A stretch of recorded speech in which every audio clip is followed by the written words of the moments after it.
Magandang umaga. Welcome to my channel, Nelson X Vlog. Dito na naman. Trabaho na naman. Scoop ko ngayon ay additional lights. Ito na rin yung ginawa namin nung last year. Yan. Yan yung ceiling niya. Dito sa kabilang side nito, meron tatlong ilaw rin doon. So nakabukas na yung lahat.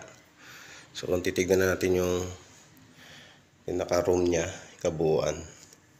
Ito lang sa area na yun na may ilaw, liwanag, saka dito. So itong parte na to, wala siyang liwanag. Medyo nadidiliman daw yung may-ari. Kaya dadagdagan ko rito ng dalawa. Diyan, sa parting gitna na to, saka doon sa kabilang side na yun. So magbubutas muna ako. Ay, prepare na ako ng mga gamit. Ito yung ilaw. Magandang klase siya. Nakaklip lang siya. Pagbutas ko sa ceiling, salpak lang to. Kiklip na siya. Ito na yung hold doon, kakapit doon sa sa plywood. Plywood lang yung ceiling niyan. Tapos ito yung bulb. Yan yung bulb niya. So yung liwanag niya, katulad lang din yung mga naka-install yan. Warm white. Sakto lang. Kukunin ko itong gilid na to. Susukat ko rito sa papel na to. Yan. Ito yung magiging guide ko. Pag cutting ko dun sa kisame. Para pag salpak ng ilaw, eksakto lang. Gamitan natin ang metro. Yan. Para eksakto. Centimeter. So, dito. Pamarking lang ako dito. Pagkuha na natin yung 8 centimeter.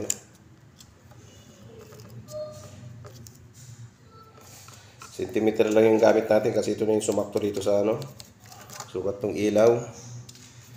Parang mangyayari niyan parang 8 by 8. Square lang naman siya eh. Lang siya. So hindi na tayo mahihirapan. Gunting. Ayun pa, nagupit ko na siya. Aakyat ako ng kisame. Tignan ko yung sitwasyon doon na wala siyang tatamaan na pamakuan na 2x2. Kailangan gupitin ko lang to. Gunting. Kinat ko. Yan. Kung mapapansin nyo, yan. Hindi siya kasing sukat nito. Kasing size. Mas maliit ito dito. Kasi ito yung pinagkunan ko ng sukat. Ito yung kailangan na size o yung laki ng pagbubutasan para pagsalpak nito. Itong gilid kasi nito, ito yung tatama rin sa plywood para pag lagay nito, pagsalpak, ito yung magkiklip. So hindi na siya gagalaw. Sa pinagkatingan ko ng plywood, wala kang makikitang wala tayong makikitang awang kasi rito eh. Eksakto rito eh. Dito sa kanto na ito. So yun. Pasok muna ako ng kisame. Kasi titignan ko yung roon. Baka kasi ang matapatan ko ay yung pamakuan o yung 2x2. So hindi pwede doon. Kailangan sa plywood lang. So hindi ako masyadong madilim doon. Sana okay yung ilaw doon sa kisame. Maluwag naman yung kisame kaya makakagalaw ng maayos. Yan. Guys, dito na ako sa kisame. Ayan. Kahit tag-ulan, malamig sa malamig sa labas. Pagdating dito sa loob, mainit. Ayan. Ay, hirap dito. Talagang pahirapan. Gapang.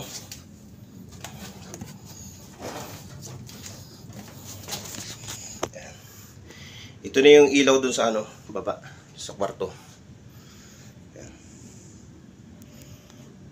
Ako, hindi yun ang problema. Mawawala tayo sa align. Hindi siya may align.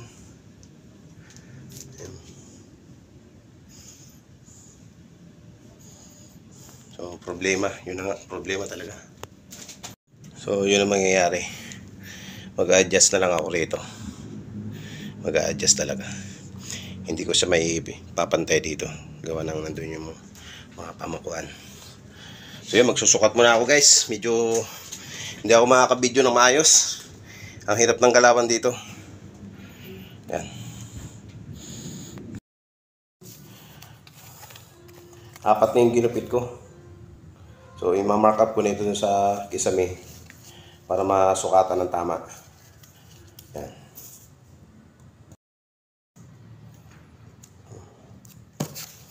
Saka idikit.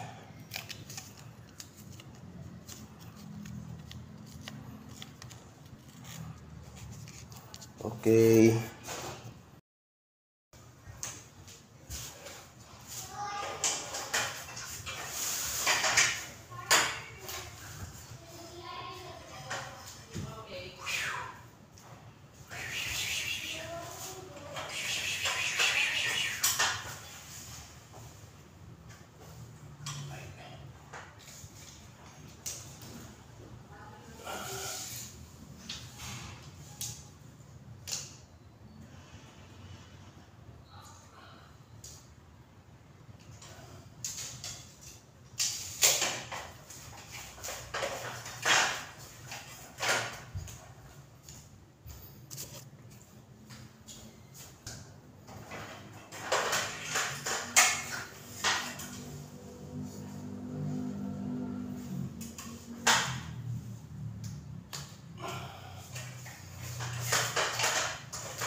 Guys, nailagay ko na yung papel na kinat ko. Yan na yung magiging ilaw. Yan na yung pisto ng ilaw. Yan na yung tatabasin ko. Yan na yung bubutasin ko. Ayan. Tapos dalawa rin dito sa kabila na to. So mamaya na yan. Unahin ko na muna to.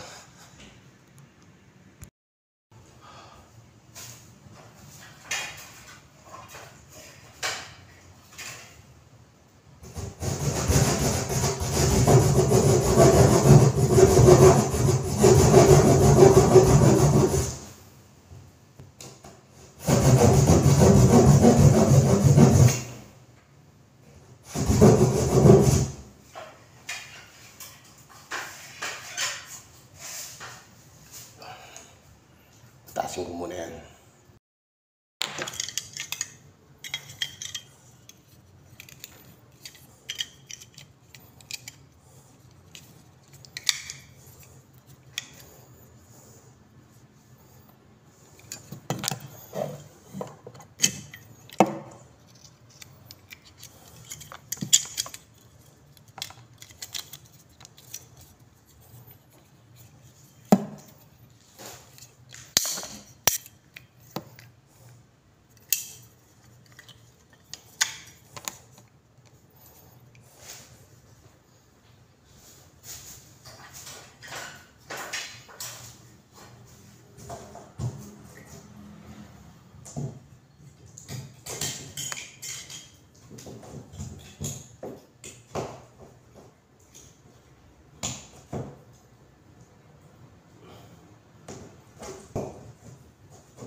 Yan.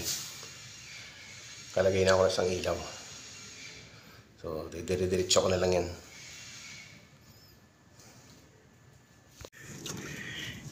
Nag-wiring na ako rito.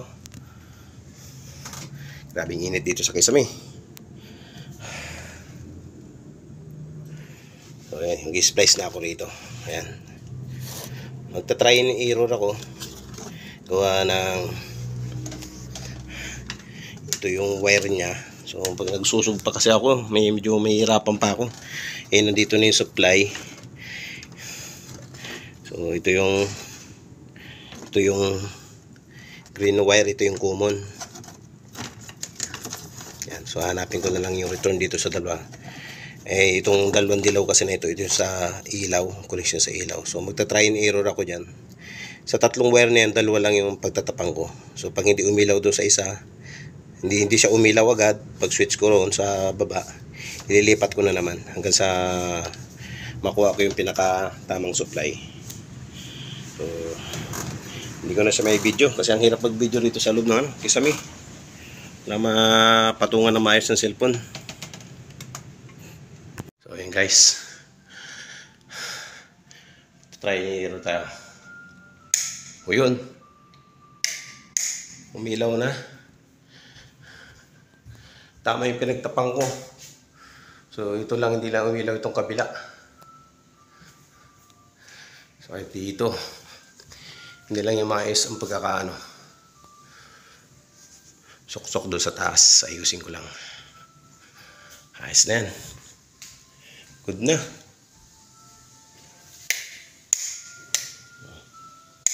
Ilaw na. Ayos na yan. So ganun lang. Ganun lang ang ano nun. Gawa nun. Additional light. Umilaw na siya. Yung yung apat na ilaw kasi na yun. Ano siya? Isang switch lang siya. So okay na yun. Ayusin ko na lang dito sa ano. Hindi lang siguro na isaksak na maayos yung pin. Good na, good. Ayan na.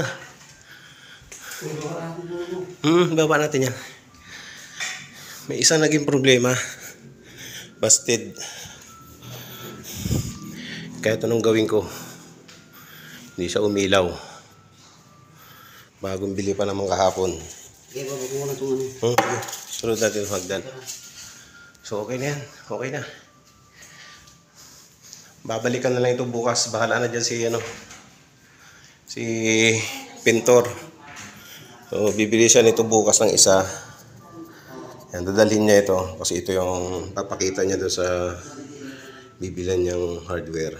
Yan, yung nakasulat na yan. Kailangan parehas. Para sumakto dyan sa housing ng ilaw. Okay, medyo maliwanag na siya, hindi na siya katulad ng dati. Laking bagay nung additional.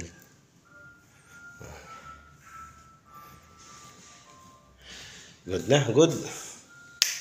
So yun na yun.